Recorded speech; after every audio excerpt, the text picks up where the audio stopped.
Aloha, everyone. Welcome to another live episode of A Dose of Positivity. And I want to welcome all you stewards of the land, humanitarians, and solutionists, and remind you all what a privilege it is for all of us to be here to listen to these incredible change makers, thought leaders, social and environmental innovators, and wellness professionals that give their time and energy to bring their brilliance and wisdom to all of us. And I want to say much gratitude to all of our past guests and to you, our show guest today, Corinna Bellizzi.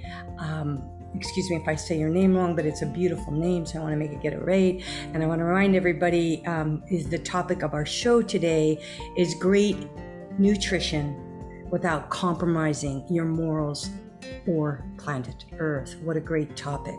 And for those of you tuning in for the first time, we'll put into the chat and also in the YouTube and the podcast station, podcast channel, all of the links so you can get a hold of Corinna and ourselves. We do have all these recordings in our YouTube channel and our podcast station. And also a reminder for a daily dose of positivity for all of you to join our Facebook group. And this is a place where you are encouraged to share your positivity and your brilliance and to absorb that of others. So please join us. We're up to almost 400 people in a very short time, and everybody in there is about being the change they wish to see in the world, making a difference with their lives. So we are grateful for you to become a new member if you're not already. And if you wish to receive emails from us with upcoming guests and beautiful things happening in the world, please put your email in the chat, and we'll make sure you don't miss a single notice from us. A reminder, this is a live broadcast, and we welcome conversation in the chat, and we try to get to everyone. Watch that door, honey. Every single person who is on here who has a question, and today there probably will be several questions, so I really want to make sure we get to all of them. So without further ado, before I start interviewing Corinna and her intro, as people are coming into the live call, as usual, I am going to read you something very special from one of my books. It's called Living Like the Future Matters, The Evolution of a Soul-to-Soul Entrepreneur. And I chose this one for a very, very specific reason. Because Corinna is a soul-to-soul entrepreneur. She's a social, environmental activist like myself, and her principles, whether she's written them or not, probably we just are. I could be her mother, right? But she is she's just doing incredibly great work in the world. So I'm going to go ahead and read these principles. I want you all to sit back with your beverage, make sure that's closed. Yeah, there you go. And right now I am drinking some warm cherry juice, and we'll talk about that another time. But without further ado, the soul-to-soul principles, which is in this book and also on our website, we'll put that link in the chat. The soul-to-soul principles. I cultivated these guiding principles throughout my life. They inspired me to live like the future matters and have provided the foundation for this book, my career, and my life. Together, they form a general blueprint of values that can help regenerate people and the planet itself. Principle 1. Be part of the solutions, S-O-U-L. With reverence, cultivate a life that prioritizes restoring the earth and caring for oneself and others. Support endeavors that are focused on regenerative solutions. Be a mindful, active citizen, a soulful light in the world. Give more, take less. Because what we appreciate appreciates. Principle 2, health is your greatest wealth. A healthy body fosters a healthy mind, which lays the groundwork for a more vibrant world, nourishing everything from the soil to your soul. Then we can respect, replenish, rejuvenate. Principle 3, live in harmony with nature. The earth is our home. Honor and integrate the wisdom of the systems and cycles of nature into your life. Nature-based solutions hold the key to humanity's most challenging problems. A restored connection to the earth is essential for our survival. Principle number 4, mentors are essential. At any age, have mentors and mentor others. The benefits of receiving what we receive from intergenerational support are priceless. Knowledge fertilizes the mind to think and create. Wisdom comes when we apply what we have learned. Be a mindful, lifetime learner. Principle 5, the past. History is no mystery. Only reference that past to improve the future. Connect with the roots. Then compost what does not serve you and nurture what does. Forgiveness is what allows us to live in the present and to look forward to the future, the present. Principle 6, a gift, receive it in the, this is principle 7, sorry. A gift, receive it in the now. Invest your time and energy into a purposeful passion. Cultivate love and compassion with gratitude. Gratitude changes our attitude. Time is our most valuable currency. Spend it wisely. Principle 8, the future. Living like the future matters. In shifting our focus from the good of mankind to that of the good of life kind. Then we create an evolving paradigm and improve the quality of life for all beings. Resilient, we can adapt to the unknown. And finally, connection is sacred. Support and take part in creating a vibrant community and a local economy.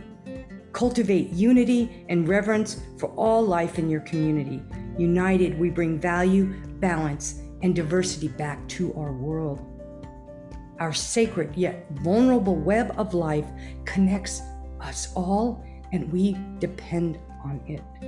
Together, we can strive to live like the future matters. I want to thank you all for taking the time to sit back and absorb the soul-to-soul principles. Again, you can find them on the website or in my books. And without further ado, I am so honored to invite Corinna Bellizzi to the stage and interview that like you've never heard from this. She's an incredible human, and I had the great privilege of her interviewing me on her show last week, and the link will be in the chat.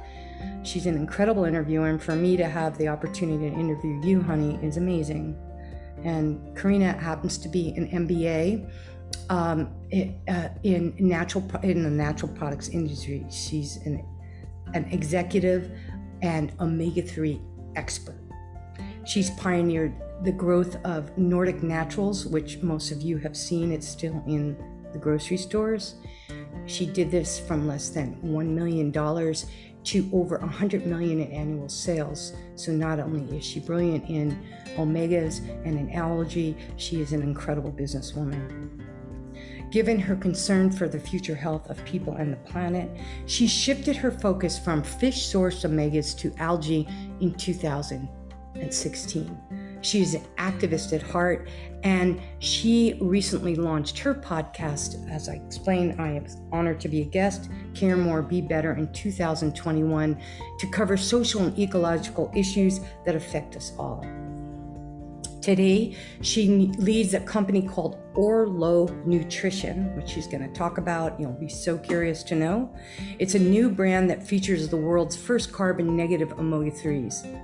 She also hosts a new podcast called Nutrition Without Compromise, and it's fantastic. I've listened to several of your episodes, Corinna, and they're really fantastic. To support the efforts, this is where she is more specific, covers health topics without compromising your ethics or the health of our home and planet, much like we do here on A Dose of Positivity. Corinna is a graduated with honors with a major in anthropology from UCSC, and she is an ethnographic research anthropologist, archaeologist, and the origin of man, and really life kind, origin of man, right? Origins of man. Behavior, etc. The old school talk, we can't think man, right? It's all of us. She has done several incredible businesses and things in her life, and she earned her MBA from Santa Clara University in just 2001. So she is fresh out of the academic world with lots of information to lead us with a triple focus in her entrepreneurship, leadership, and marketing, in addition to knowing about people and the planet. So she is a woman like Nina, our last guest, who is the co-founder of the Bioneers, who we interviewed last year. A woman that Nina has kind of speaks about. She's also the mom of 2 young boys, and she, like me, loves the four-legged friends, chocolate and coffee. Welcome, Corinna. Oh my God, we could go on and on. I'm so happy. You have me blushing. That's quite the intro, Donna. Yeah, but you know what? You are quite the intro, and thank you so much for being with us today. I know how busy you are. And Corinna, it's my pleasure. Really good. We're going to be talking about great nutrition without compromising your morals or the planet Earth today. And before we get into some hardcore questions that you and I have talked about, I'd like you to really talk about the incident in your life that got you interested really in this holistic health and holistic business, being a solutionist, really, combining the two and building a career around it. Can you open up with that? Tell us more about you. Well, gosh, I mean, I feel like I was born into this world of natural products. I mean, I was born at home on a hippie commune in Ashland, Oregon, in the dawn hours on a day in September, right? So I just felt like I was birthed into this world of people caring about their food sources, people caring about the natural world. And ultimately, even as I went through my early studies and was fascinated with human origins, I acknowledged that digging in the dirt into our past wasn't necessarily going to solve real problems that we face today. And so I had started out just working in the natural channel. I fell in love with actually working in the world of supplements, of trying to create solutions that could really support people's health and help them live their best life without having to turn to pharmaceuticals in an unnecessary way. And so I just kind of dedicated myself to that world. And the more I learned, the more I realized that this kind of inquisitive nature that I had would pay off for humanity in a better way than just trying to make connections about things that from our prehistory would, at least in its meaning of how I could help people in today's world versus, perhaps scratching an itch of curiosity about a world that has long since expired. I do feel like I get the opportunity now, though, to take that kind of ethnographic and historical approach to the work I do because, heck, as I'm now in this world of algae, I'm essentially working to harness the power of the first giver of life, the first plants of life, these single-cell organisms that could just be one of the keys that helps to preserve our planet and reverse global warming while nourishing us all. So it's really been a fantastic journey. I feel like there's always more to know, and the more I learn, the more my curiosity is kind of brought to the front. And so by staying curious and continuing to learn, I feel like I'm inspired continually, and hopefully along the way I can inspire others too. I think there's no hope in you doing it, honey. I want to assure you that, including me. I have a question though that comes aside from that when I think about your, because a lot of times we do talk about our roots, right? That history is no mystery. Like, can you just share a little bit, like, what are your parents as proud of you as I am of you? Well, my parents are quite proud of me. My father and my mother, they didn't work out together. I joke that the only thing they ever really agreed on was my name. I was named after a song by Taj Mahal, and if you go to the lyrics, it's something of the nature of "Got a bird, Corinna, honey, I loved you, honey, for I knew, honey, for I called your name." Right? So a very beautiful sentiment, and so at least my parents agreed on that. But ultimately, I feel like I am an extension of both of them. I have the analytical side of my father, the artist in him in a way. He's a landscape architect and he's always gone to the natural world. And so even my first job when I was in my early teens was working for his office and cataloging nurseries and discovering what plants would grow well in the environment here. Learning that he focused on endemic plants in his designs because they would just thrive as opposed to be things that struggled to survive or needed a lot more water or, right? Yes. And so I had that from my dad. And then my mother, she is just one of the kindest people I know. She always assumes the best of people, perhaps more than I do, but comes from love first every step of her life. And I just have such intense appreciation for the fact that even though they didn't work together, they always worked to put us first. And I know that's not always the case between parents that don't work. Yeah, I'm so grateful that you shared that, because I think a lot of people today are really struggling with health issues around the fact that they have this past trauma and not having the support that they need. And so they could use a little extra algae, right?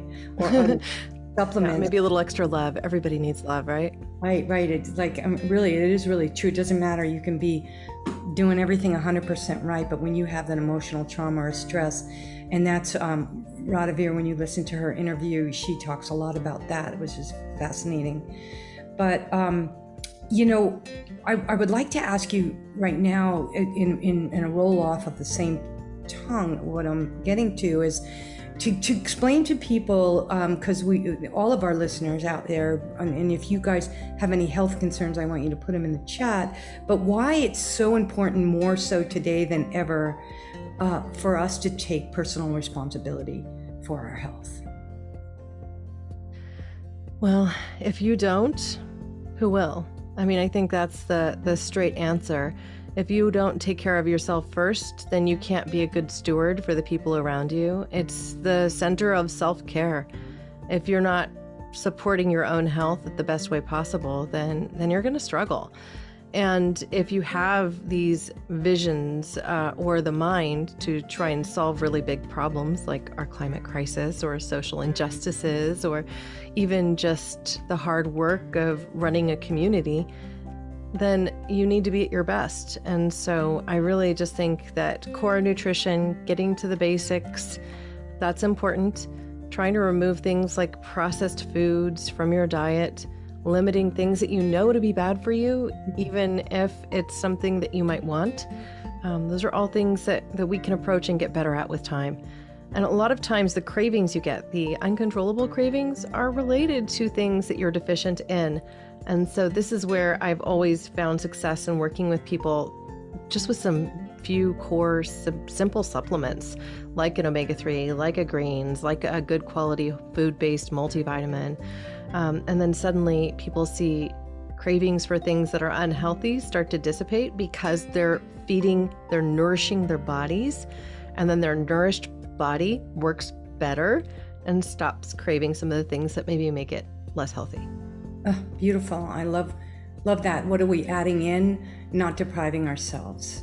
Mm-hmm. And when we get those things that we need, that our bodies are craving, we're just adding in what is not been nourished in the past, like those old relationships. Same thing. Add in new friendships.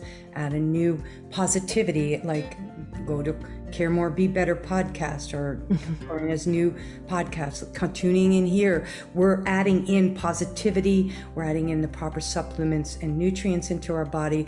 We're the proper foods, like Alan put up his t-shirt, humor, just fun, adding more love, because the prices of food are only going up. The price of fuel is only going up. And so the price of our mental health is so important right now. And for us to really understand, and we're going to get into this right now, it's like, how can we afford to be healthy, right? How can we afford to eat well?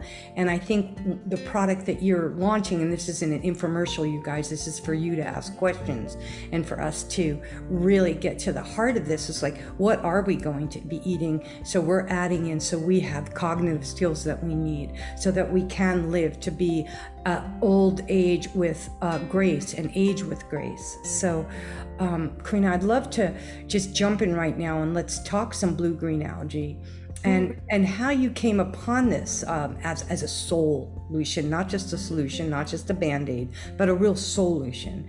And go into detail about everything from the soil to the source, including everything from, like, everything that we eat. When we think about the average food that gets to our table comes 1,500 to 2,500 miles, right?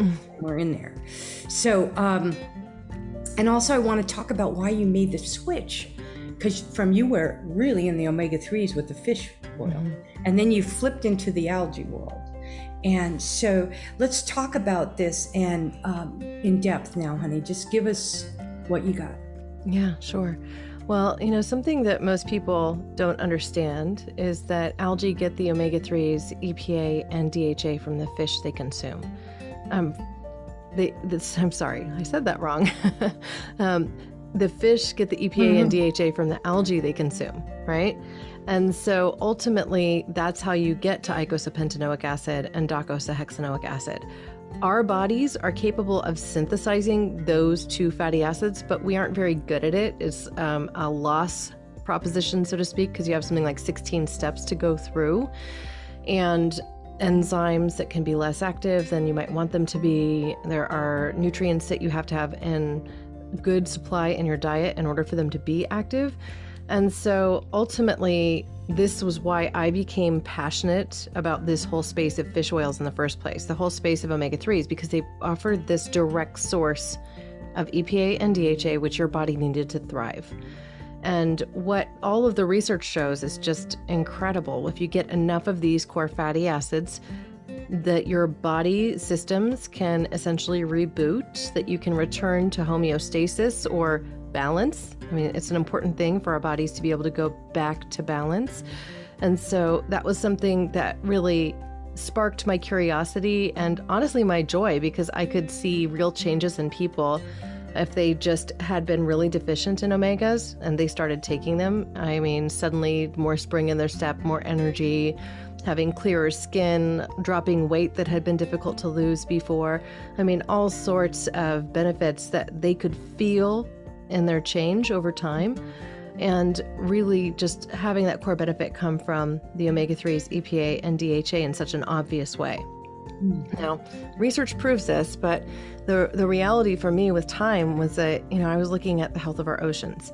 And this first came to me, I'm a scuba diver. I've been diving basically since I was in my early 20s.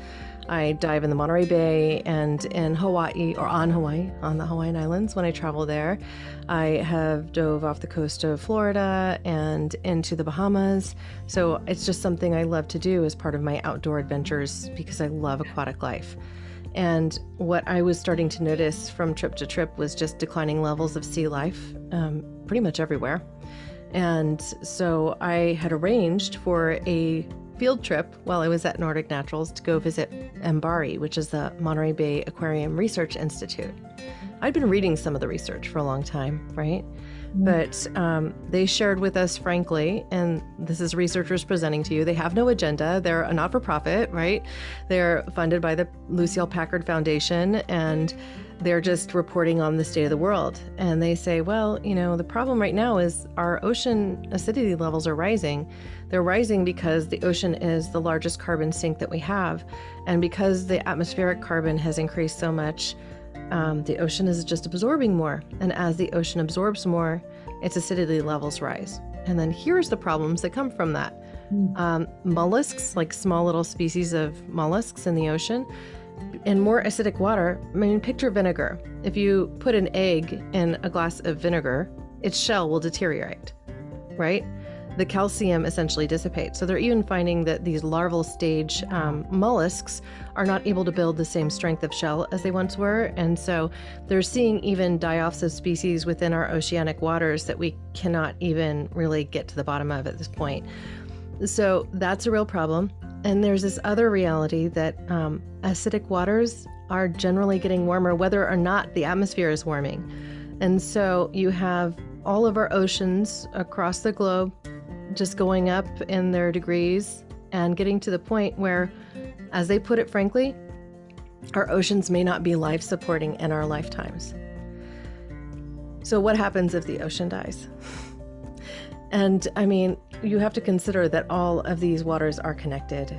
So my quest really became, before I even left Nordic Naturals, to try and get the company to focus a little bit more on algae-based products. Consider other avenues that we might want to stretch towards, not simply because of overfishing issues, but because literally the health of the oceans are shifting. The species of algae in our oceans are also shifting. And you see this in the science from even the omega-3 levels that are present in our fish. Their levels of DHA used to be higher than they are today, and now the balance is starting to shift more towards EPA. These are all just microcosmic indications of the shifting health of our oceans and the changing species that are even present in the waters. And so I guess when you get to the root of it, I'm looking at this one big problem, the one big problem of our changing climate, and saying that we need other solutions. We need solutions that will draw down carbon from the atmosphere, that will nourish humanity, that will nourish our bodies and the bodies of the food that we eat too. And we can do a lot of that with algae. So that's part of the biggest solution that I can see at our fingertips. Algae strains like the algae that we use at Orlo Nutrition in our products are capable of producing omega-3s, 19 essential amino acids, so comparable in their protein profile to beef, and utilize only 1% of the land and water resources of other things like beef, soy, or even other algae strains. And so if we can get our technology right, and we can get our growing conditions right, and we can get everything kind of dialed in, we can shift how we're even building products to support a growing populace without damaging the ecosystems that we rely on, like the oceans. Oh, well, we went from really dark to some positive shifts there. And I also want to add that we have a very special guest. She's also a past guest on, she's a past guest on A Dose of Positivity. Kat Haber's in the house, and she's putting some incredible facts in here. She's actually one of the people who walked across America for the March for Climate Justice several years back, and she has brought to our attention that the USA costs the world $1.9 trillion from climate inaction since 1990, 1.9 trillion. And so what you're saying is we can take action, which is amazing. I'd love everybody, when you get a chance, to go back and listen to Kat's episode, because she is amazing and a climate solutionist as well as Corinna. So let's talk now more about this miracle algae, this tiny little microorganism that was like the original organism that we actually all really came from. People say we came from apes, but really I think we came from algae, if I'm not correct. Originally. Yeah. So let's talk about this evolution, and really it's like we're going back to the future here when we're talking about all this. And this original tiny little organism that created Earth is really in many ways our salvation. And let's have you dive a little bit more into that. Yeah, so if you want to look at what we have with algae strains, algae can grow photosynthetically, meaning they can harness the power of the sun, right?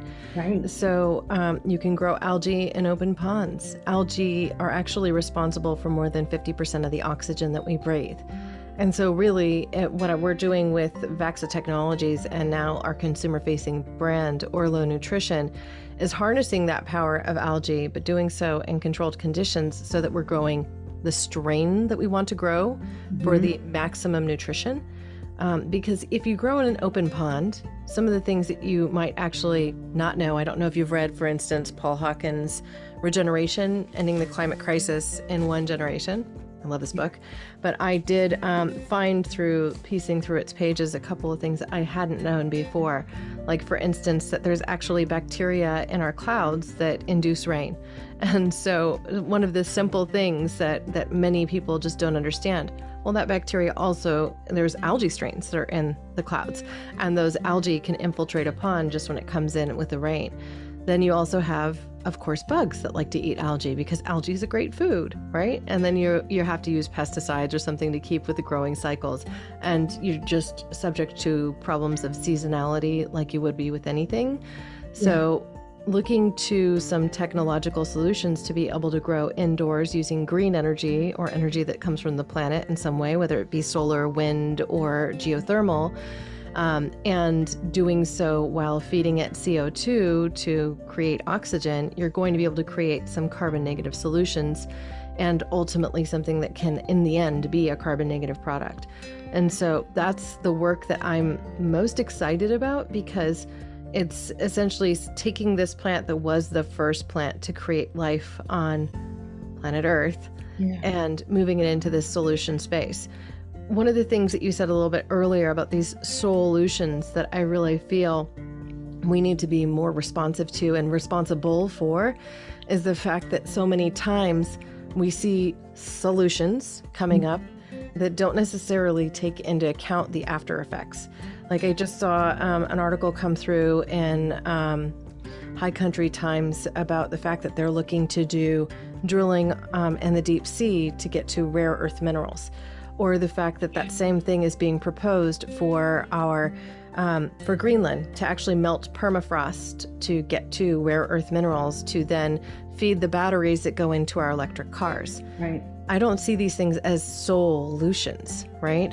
It's like kicking the can down the road. And as I put it in a recent post that I put up on LinkedIn, it is like the old lady who swallowed the fly, right?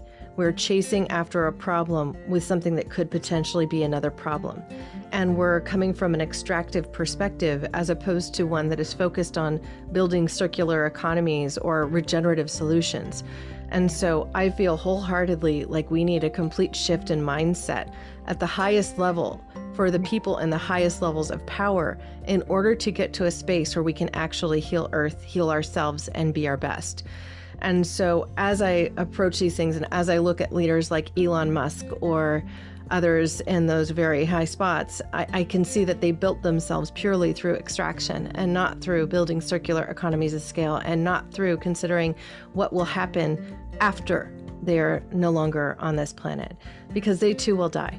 And so I have this is what puts the fire in my belly each day. This is what makes me say I need a podcast called Care More, Be Better. I need to educate people on caring more about all these different things and having difficult conversations about them. And even in some cases, holding the feet of a CEO of a forward-thinking company to the fire and saying, but what about? Yes. Because if we don't address the what abouts that are behind that first intention, we won't solve these problems. And so that's just where my head has been at for the past couple of years. And it's one of the reasons that I am so excited to be able to commercialize the world's first carbon negative omega-3, to be able to document that and to be able to say this gives back more than it takes, like you were saying at the commencement of this session. I mean, that's your dose of positivity. If you can create something that gives back even just a little bit more than it takes, you've done something really meaningful. Yeah, and I just want you guys all to see this. I love this. And I know a lot of you on here have read my book, Conscious Cures, Solutions for 21st Century Pandemic. It goes into exactly what Corinna was just saying. And there are solutions that I have come up and speaking very much the same way, but it puts it in a very digestible way that people can take action You can see it's the middle book up there, and it's on Amazon. I would greatly appreciate it if you guys all have a look at it. But and the more we talk about it, and the more we bring people together, and we say things are, up, what's that movie? I don't know, Kevin, you could put it in the chat. We watched it, the recent movie. I forgot the name of it. What's Up? That was good with, I don't know, I'm bad with that. But you, Kevin, if you think of it, put the name of the movie in there. And also put the definition of solution and solutionist in there. And right under. Don't look up with Matt Damon. Don't Look Up with Matt Damon. Yeah, very good. That's a very good movie for all of us to watch, as well as reading all of Paul Hawken's books and following Corinna. This is kind of like a station break for how do we stay positive and how do we regenerate and how do we make a difference. Well, we come out and we talk about it. We come out of the closet and we're not ashamed of it. We're proud of it. We may start a business. The whole idea of a dose of positivity is to bring us all together and say, hey, you want to, let's do, hey, how can, we can make things happen together, because unity and community builds our immunity. Yeah, and I would just say too, as long as you are honestly opening your eyes and looking at the problems and then looking for the inspiration, the ways you can solve them, you can remain positive. But sometimes it's like you got to tear that house down first to rebuild it.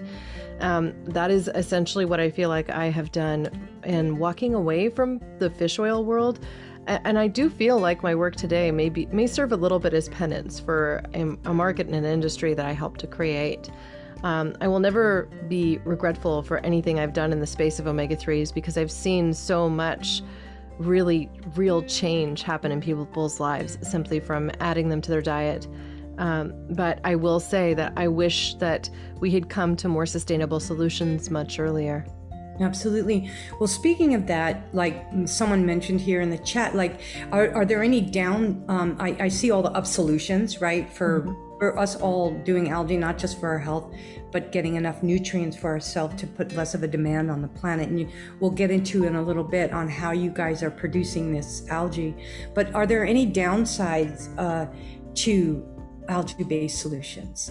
And I know they're also being, just one thought too, also explaining on how, not just as a supplement to us, but also like you were talking about the atmosphere and the rain and all of that. But algae, I know a lot of people are using algae like just to clean up the oceans, to clean up the rivers. And then you have that fine line from an algae bloom where it's sucking all the oxygen. So just get into that a little bit more. I know that was kind of an open-ended question there, but the upside, and are there any downsides of algae?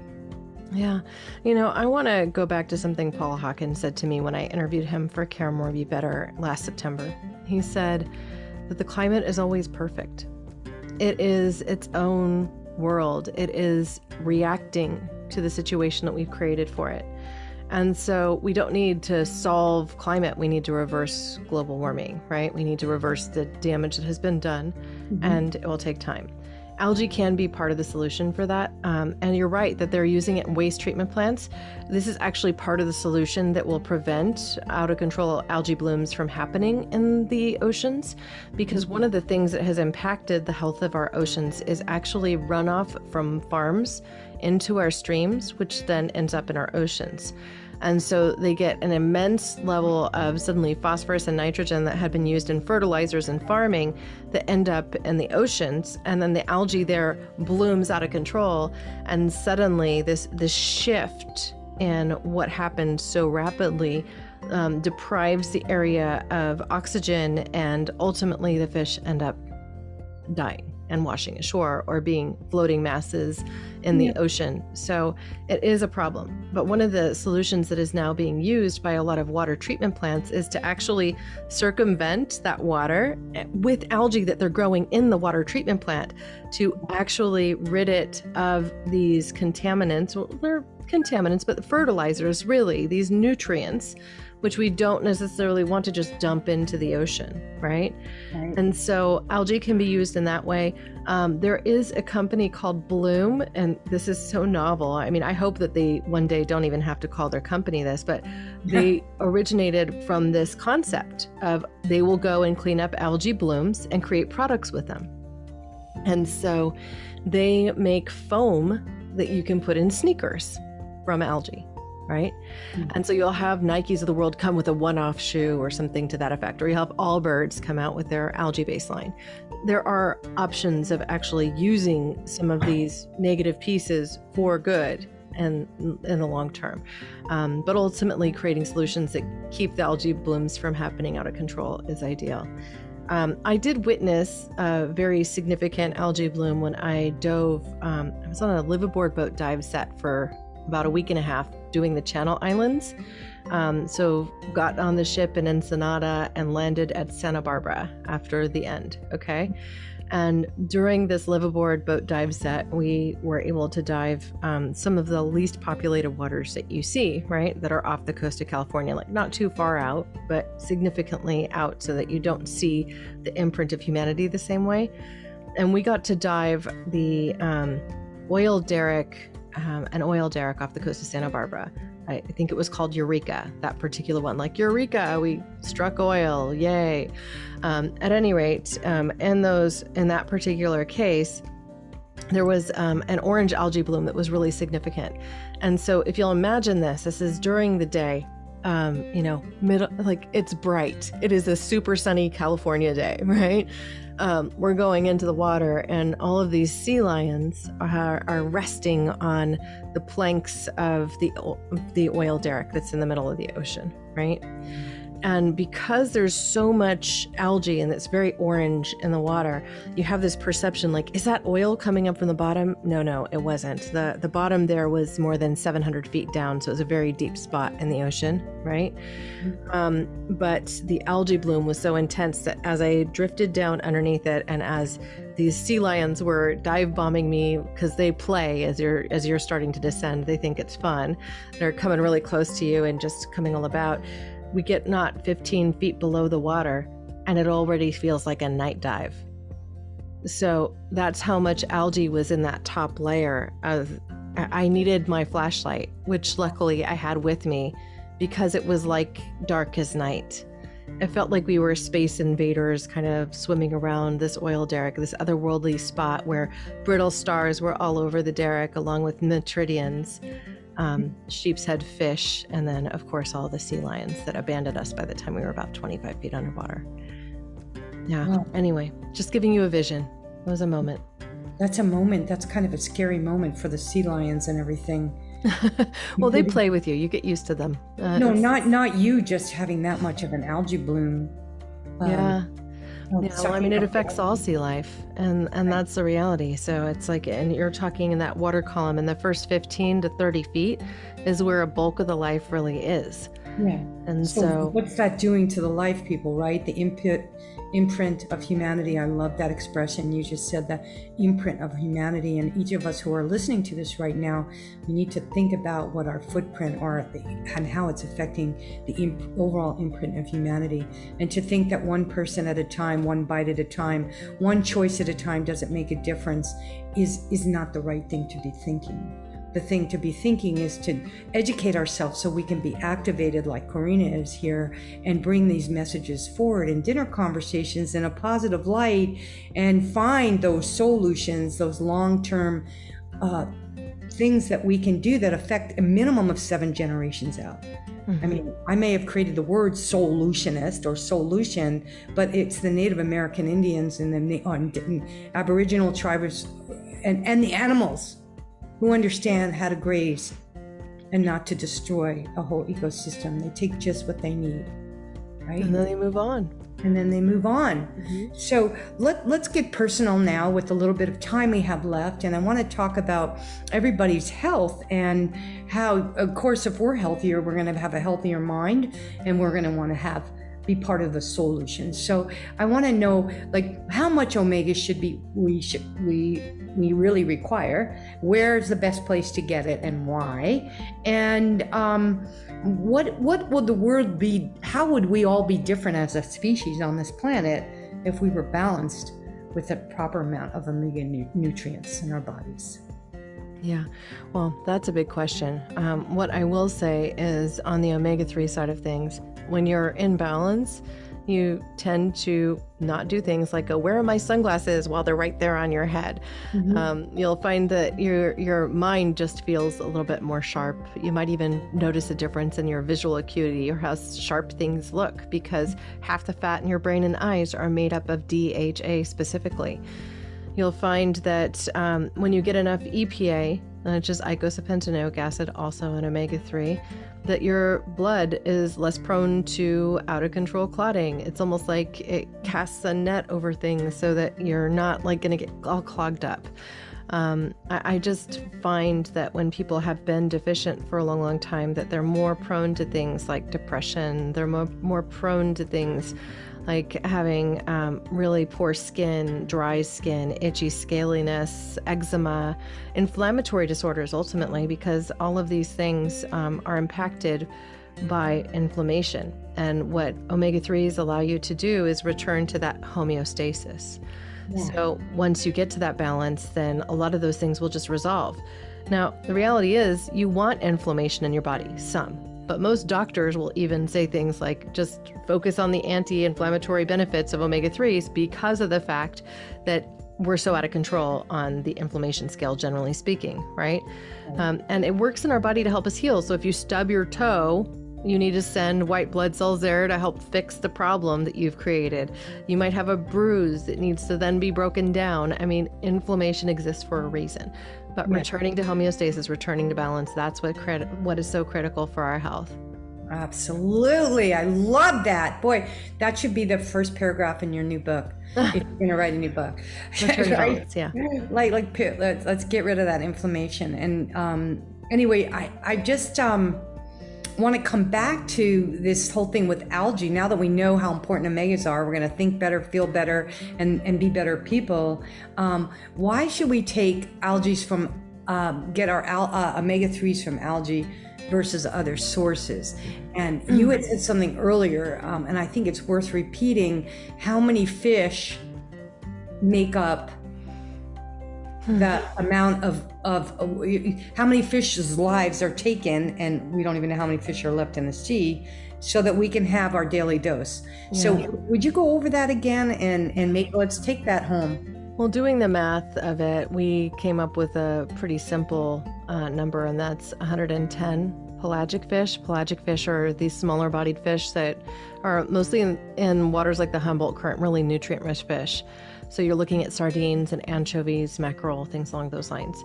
And so they migrate with the nutrients that are in the water, and they like to be in high current waters. They're the food of our whales. The humpback whales love to eat sardines and anchovies. They fill up their bellies here in the Monterey Bay and then go to Hawaii to bird their babies and have their baby moons, right? So it takes roughly 110 of them to make a 1 month supply of a standard fish oil product. And then if you're taking a higher potency, higher concentrate, then you're actually thinking more, because there's a loss in yield once you concentrate the omega-3s, EPA, and DHA. So by cutting out the middle fish, it's 110 fish that aren't fished.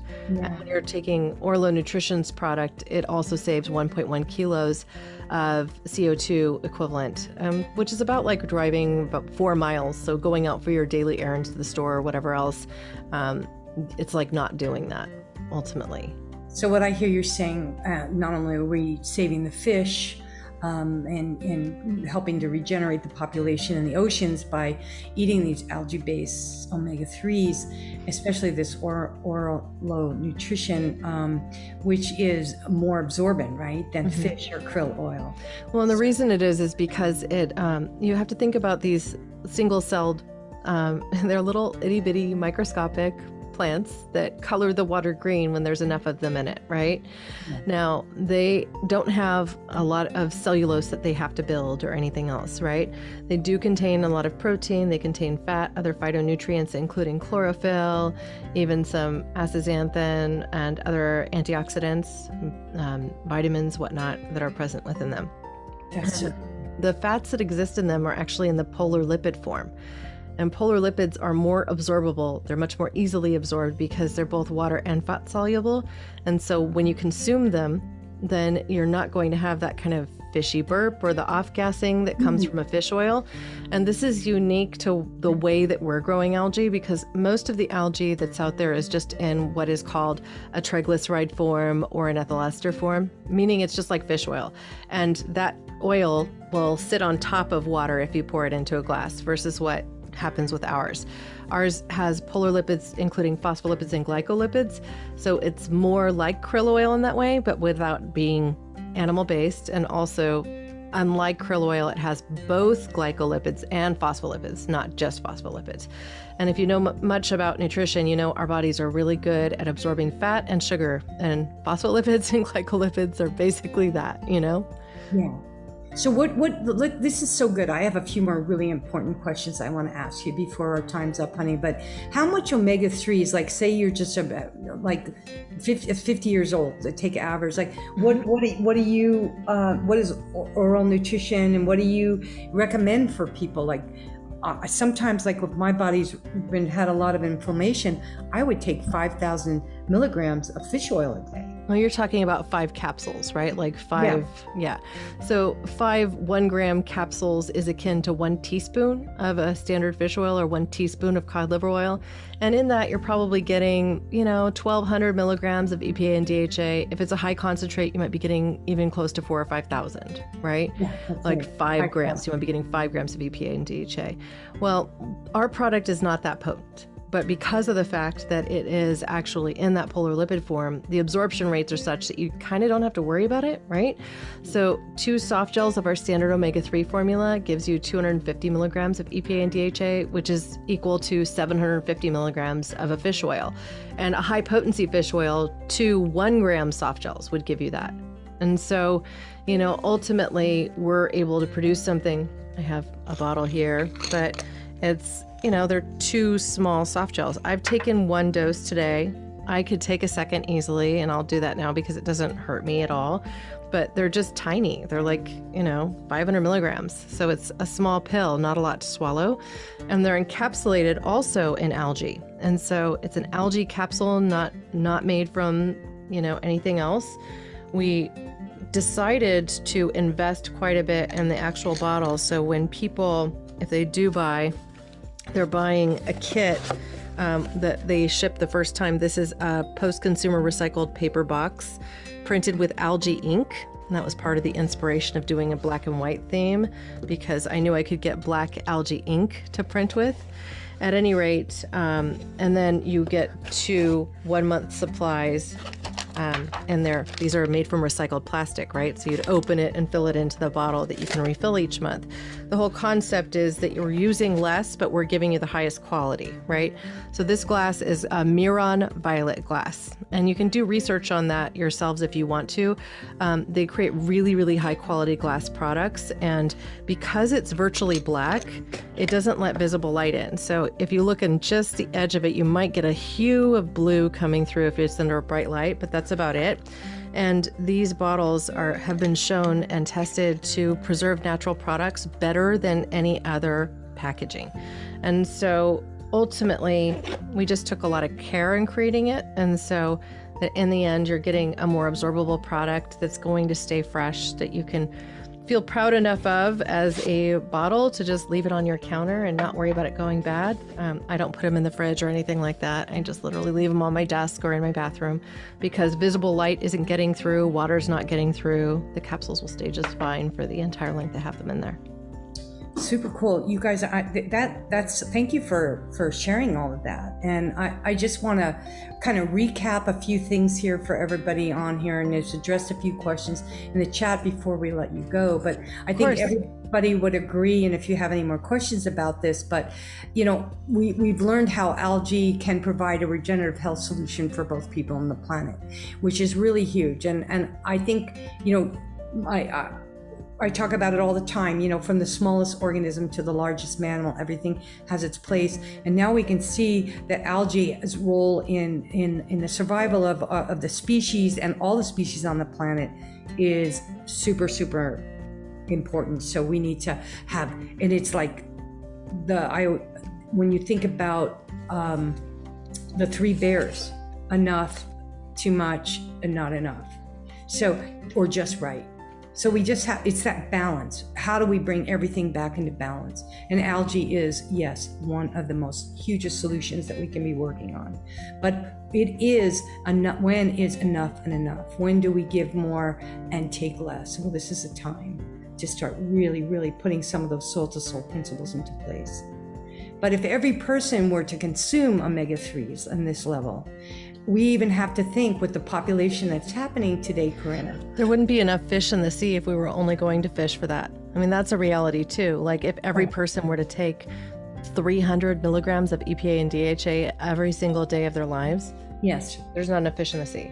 So that's part of why moving to a solution that is going to be sustainable for the long term while also providing a climate solution is key. And that's why we're really behind photosynthetically grown algae, right? Not the stuff that's grown via fermentation. So not all algae are created equal in this way.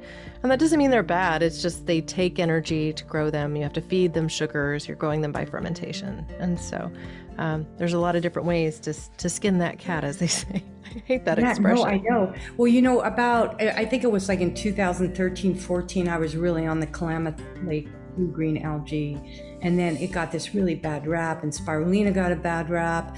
And people were like, oh, algae, it's going to make you sick. And what they were now, what people are starting to realize and come to, and also companies like Orlo, like in the brand that you guys have created, are really informing people and re-educating people about this, the incredible, not only health benefits, but planetary benefits. And I want to thank you so much for re-instilling this in me, because I am a new customer. But when I also want to say to share before we close is just a lot of times we talk about, eco-entrepreneurship.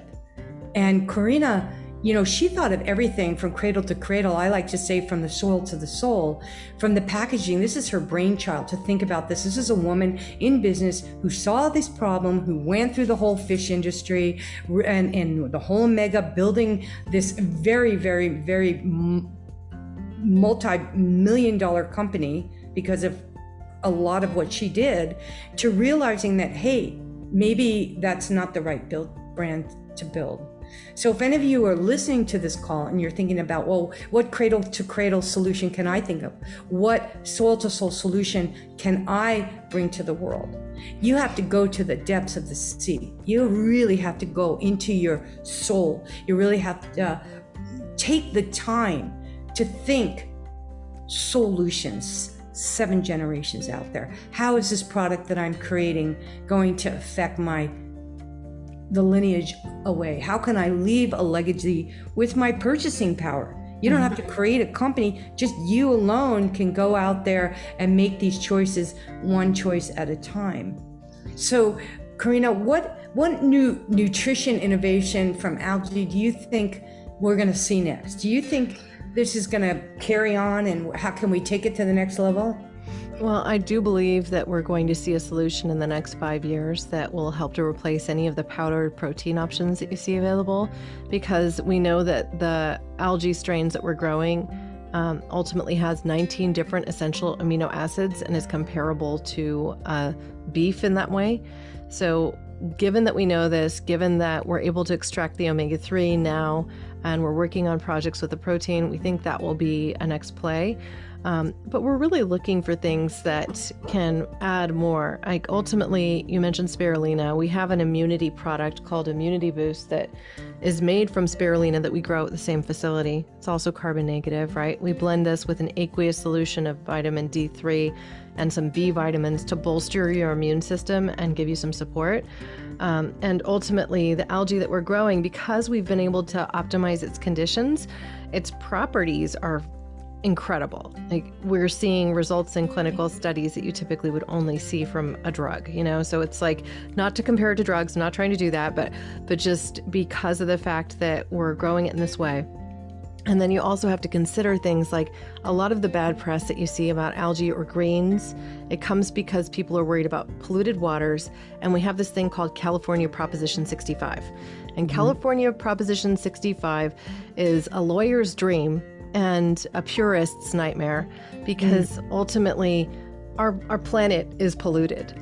And natural products, they grow on our planet. And so if we're sitting there and we're trying to harvest algae that are growing in a pond and they're exposed to environmental pollutants because we have a city nearby and it comes down in the rain into the water, and now suddenly you extract this product and you've got some levels that you have to get to because it's considered a supplement and not a food.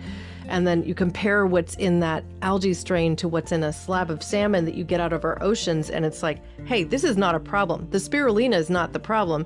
Right. You're not regulating the fish off my plate, but you're regulating the supplement that promotes my health off of my hands. Otherwise, I have to put like a may cause cancers warning on it. And the reason a lot of greens got that bad press is because they were growing in open ponds. We're not doing that, so we don't have the worries. But the reality is scalability is it's hard. And you don't necessarily have the ability to flip on a dime like this, right? Yeah. So if you've been growing algae successfully for a long time in these open ponds, and then suddenly, some litigator comes after you because you've violated California Proposition 65 for lead, mercury, or whatever else that just happens to be in the atmosphere, then you can be litigated out of business. And that's the reality of, sometimes I think the short-sighted laws that we put into place is like, okay, yes, it's meant to protect people. It's meant to protect us from toxic products that would harm us, right? But somebody is consuming 2 capsules or a couple squirts of something like this, and they're eating a slab of salmon that has such a much higher level that it's a little ridiculous. So I'll step off my soapbox now, but that was my moment. No. What I want to say is I let you have your soapbox because I think it's really an important soapbox. It's very foamy. And what we need to do, people, is really listen to this replay and take it all in, because there's a lot of really positive outcome out of everything Corinna's saying, everything from taking personal responsibility for what we put in and on our bodies, taking personal responsibility for what that goes as far as the depths of the bottom of the sea to the atmosphere with algae in the air. When we're talking about a tiny microorganism, the origin of life being the solution to our civilization and for all of life kind. This has been a very big conversation, a super great conversation. Well, thank you so much. I want to just say, that I know you had offered, like some people actually in the chat, where can I get this? And you guys, if anybody doesn't know how to use the technology, you can email us. But in the chat is, Corinna gave everybody who's on this program a 10% coupon to get and this isn't a sales thing. And somebody even put in the chat, we should have an ice cream social. Maybe we should have a green smoothie party, and we should educate our communities, and at the community level, start having more conversations, not just around algae, but yes, algae, but these climate solutions, these health solutions, the possibilities, the positivity that all of us bring forth every time we come to a dose of positivity. And Corinna, if you have anything left to what you want to say in closing, I know we went over today, but this, I could go on, and I just want to give you an opportunity to close. And anybody who wants to stay on for a little windy garden tour, I have some cool stuff to show you. So we'll go off the recording and you guys can join me. And if you go ahead, honey. Okay, so what I would invite people to do, I'd love for you guys to listen to the new podcast I launched, Nutrition Without Compromise. I have actually spent quite a bit of effort just bringing real good, sound nutrition advice through that platform. I'm interviewing people from like the Dr. Lee who wrote Eat to Beat Disease on that podcast, as well as Dr. William Muma, who is he was a Nobel laureate. He actually got rewarded for his work with the IPCC, along with Al Gore, with the work around An Inconvenient Truth. And so, he's a grandfather of proforestation. So some really great people there. This is Eat to Beat Disease. I'm doing a deep dive right now into this work and his online course. So each Thursday, over the course of 4 Thursdays, I'm releasing podcast episodes that dive into the content of this. So, you can learn along with us as opposed to having to necessarily go read the book cover to cover, though I think it's a great read too. There aren't very many medical doctors I tend to agree with as much as him, so that's why I took that under my wing. And there's already a couple of episodes out in addition to my interview with him. You can also find me just by going to listen to Care More, Be Better, and Donna's episode was incredible. That was last week's episode. I release every week. I haven't missed a Wednesday yet, so I encourage you guys to subscribe. The 10% off coupon is in addition to the deals running on our site presently. So if you subscribe, you can save 25% off your first order, which isn't terrible. And then you got your omega-3s squared away for less than $1 a day. Oh, that's so beautiful. Well, you guys, everybody check the notes in the chat. Like I say, we're gonna head out here and into the garden in a minute. And I wanna just thank you again, Corinna. This was incredible. I hope you stick around when we're off script. If anybody wants any, has any questions, we can take it there. And next week's guest is also another fabulous eco-entrepreneur woman who, in the 35 years ago, came out with the first upcycle dolls and stuffed toys to put herself through college. So we're going to be talking about the textile industry and how to regenerate the world, not just through algae, but also through what we put on our bodies and how the fibers that we wear affect the oceans and everything. So we'll look forward to seeing you all next week. And Corinna, thank you again for all the work you do, and for everybody who came to the live show, and for everybody who's listening to the replay. We appreciate all your love, your comments, your feedback. Big love, and aloha. Aloha.